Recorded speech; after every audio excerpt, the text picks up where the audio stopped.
everyone, my name is Leonie Oktora Manahuru, History Education Class 2021.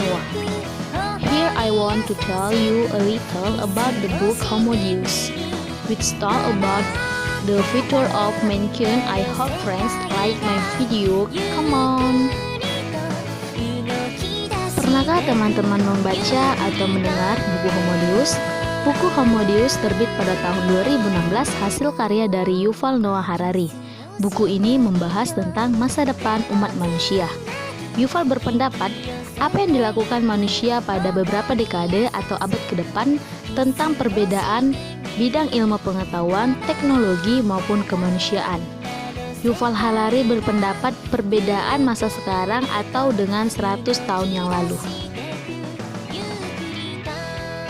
Nah, kemudian Yuval mengatakan manusia sudah berusaha sangat keras untuk mengatasi 3 macam masalah, yaitu kelaparan, wabah penyakit, perang.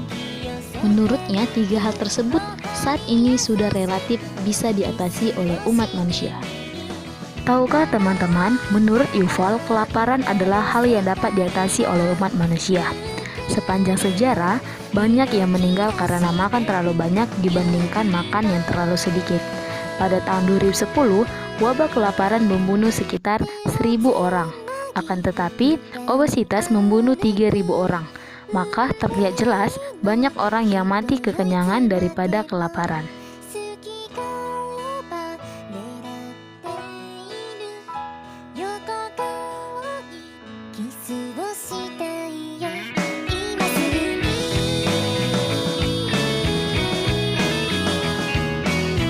Yang kedua adalah wabah penyakit.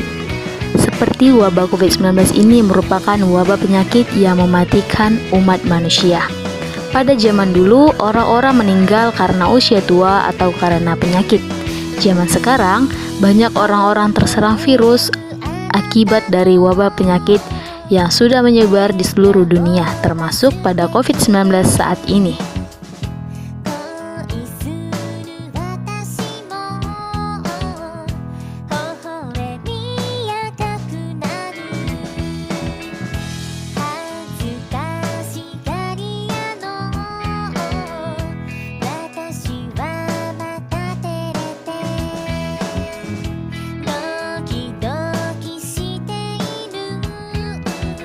Yang ketiga adalah perang. Untuk pembahasan perang ini, aku menggunakan bahasa Jawa. Tapi tenang sobat, aku akan memberikan bahasa Indonesia untuk slide berikutnya.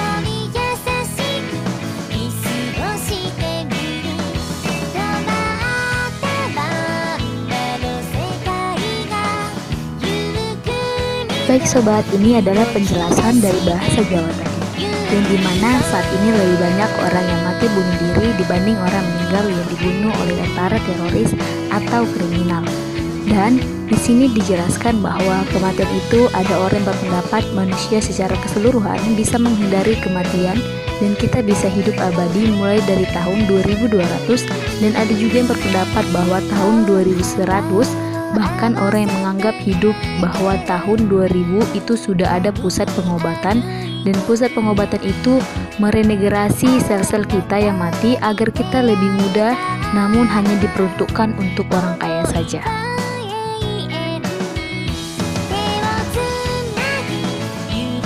Manusia diciptakan sebuah kecerdasan yang mampu menangkap sebuah data dengan cepat dan memprosesnya dengan baik tanpa ada kesalahan, sehingga mampu memprediksi apa yang akan terjadi di masa depan.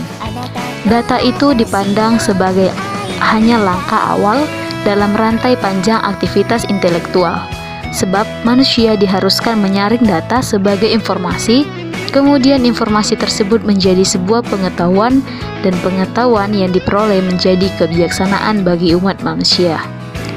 Adanya kecanggihan membuat manusia percaya terhadap teknologi, sebab algoritma yang menyusunnya adalah berupa bentuk data.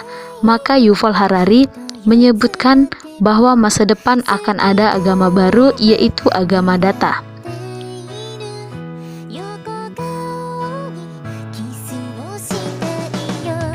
Siapa yang tidak mengenal Google? Yang disebut Mbah Google yang mengetahui semua informasi. Google adalah teknologi tercanggih yang bisa mendeteksi epidemik lebih cepat dari organisasi kesehatan tradisional. Tetapi, jika memberinya akses kebebasan informasi, maka data mengalir bisa merespon polusi serta limbah. Ada contoh yaitu merasionalisasi sistem tradisional. Pada tahun 2010, jumlah mobil pribadi jauh lebih meningkat 1 miliar dan angkanya terus bertambah setiap tahunnya. Tahukah sobat, kendaraan pribadi yang digunakan umat manusia semakin bertambah akan merusak dunia atau bumi, yang dimana polusi itu akan merusak akibat kendaraan mereka. Kendaraan-kendaraan ini merusak bumi dengan banyaknya polusi yang menyebabkan udara merasa sesak jika dihirup oleh umat manusia itu sendiri. Dengan adanya mobil pribadi membuat kebanyakan orang sudah tidak lagi memakai bus umum ataupun kereta api. Tanpa kita sadari bahwa kitalah yang merusak dunia kita sendiri.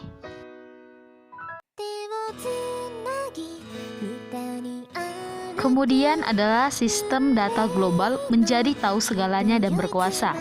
Maka berhubungan dengan sumber segala makna, agama tradisional berusaha meyakinkan bahwa setiap kata dan tindakan manusia adalah bagian dari suatu rencana kosmis besar dan bahwa Tuhan menyaksikan manusia setiap saat peduli tentang seluruh pikiran dan perasaan kita. Agama data kini mengatakan bahwa setiap kata dan tindakan adalah bagian dari data terbesar.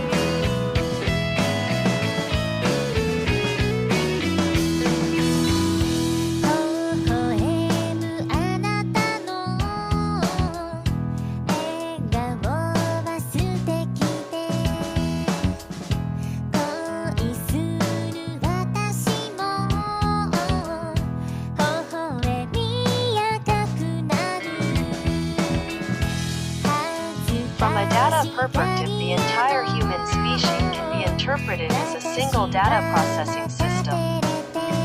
With the individual human being the component, we can understand the whole history as a system improvement process. Through 4 methods, namely 1. Increasing number of processors. 2. Improved diversity between processors. 3. Increased number of connections between processors. 4. Increased freedom of movement on existing connections.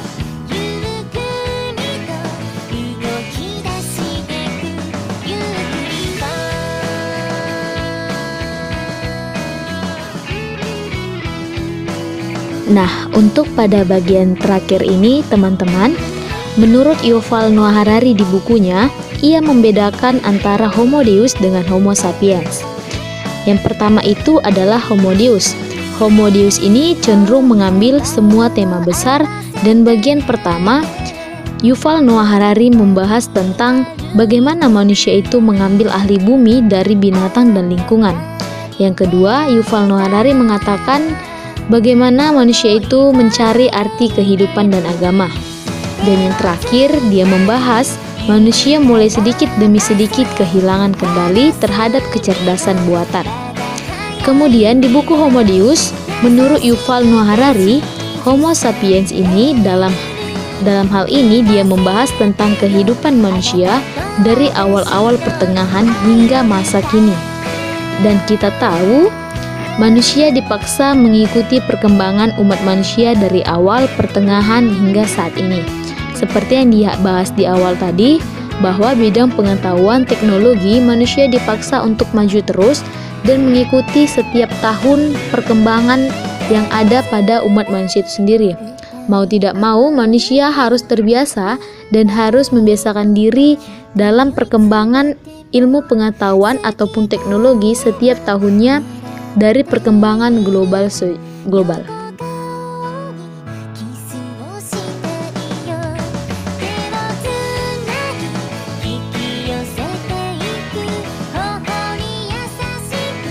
Terima kasih kepada teman-teman yang sudah menonton video saya dari awal hingga akhir.